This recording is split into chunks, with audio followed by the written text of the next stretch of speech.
The pioneering electric car company Tesla has suffered a series of very public challenges since the beginning of this year. Its high-profile CEO Elon Musk calls this period a production hell. Most of the troubles revolve around the company's Model 3 sedan. It's the first mid-price electric car. Earlier this week, Musk took us on a tour of his Silicon Valley factory. And this is the first time network cameras were allowed inside the Model 3 production line. Going to look at the batteries. We divided the general assembly into 3 parts, and the middle part is where we put the battery pack and motor in. And so we call that marriage. Elon, what's the hardest part? Pre-marriage, marriage, post-marriage?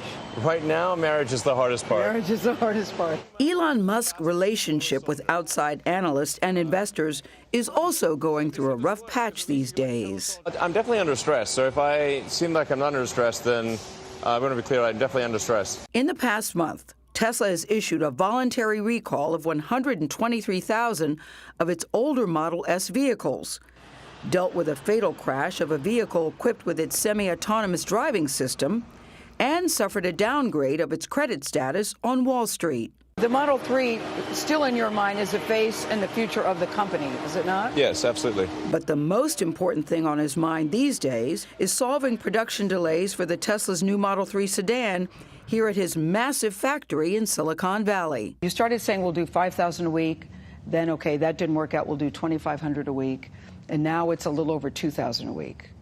Does that trouble you? Yeah, no, that's true. I need to figure out how to be better, and then we can be better at meeting goals. Tesla's future is tied to this car.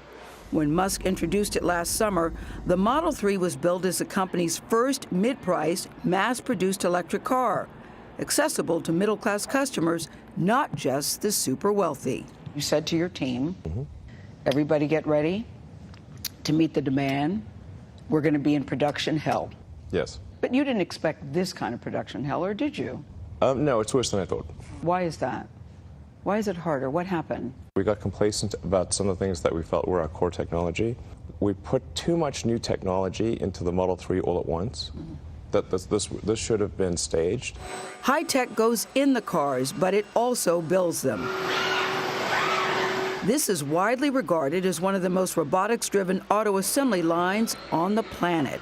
Elon, part of the thing I heard about the Model 3 is that there's too many robots, that maybe... Yeah, I agree. You think so too? That maybe you need more people in here working? We do. In some cases, the robots actually slowed the production, right? Yes, they did.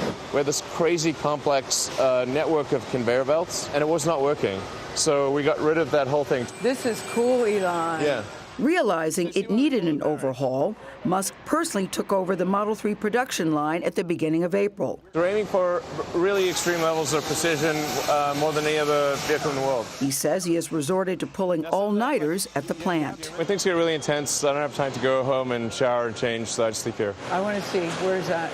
Yeah, so I in this wanna see. room. I mean, it's pretty boring overall, really. It's actually cold in here, too. Yeah, I like it cold. So you like it cold? I sleep on the couch over there. So you're just laying here on the couch? Yeah. Last time I was here, I actually slept literally on the floor because the couch was too narrow. Yeah, I was going to say. And Elon, I have to say, it's not even a comfortable couch either. No, it's terrible. This is not a good couch. What does the number say for the last 7 days? What is the number? 2,071. You're pleased with that? Yeah. For the time being? Yeah. Musk feels like all the overtime is paying off.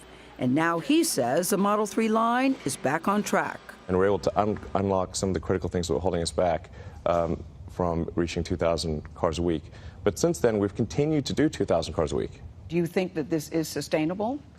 This pace is sustainable? Yeah. So we'll probably have, I don't know, a 3- or 4-fold increase in Model 3 output in the second quarter. But Musk critics have heard predictions like those before.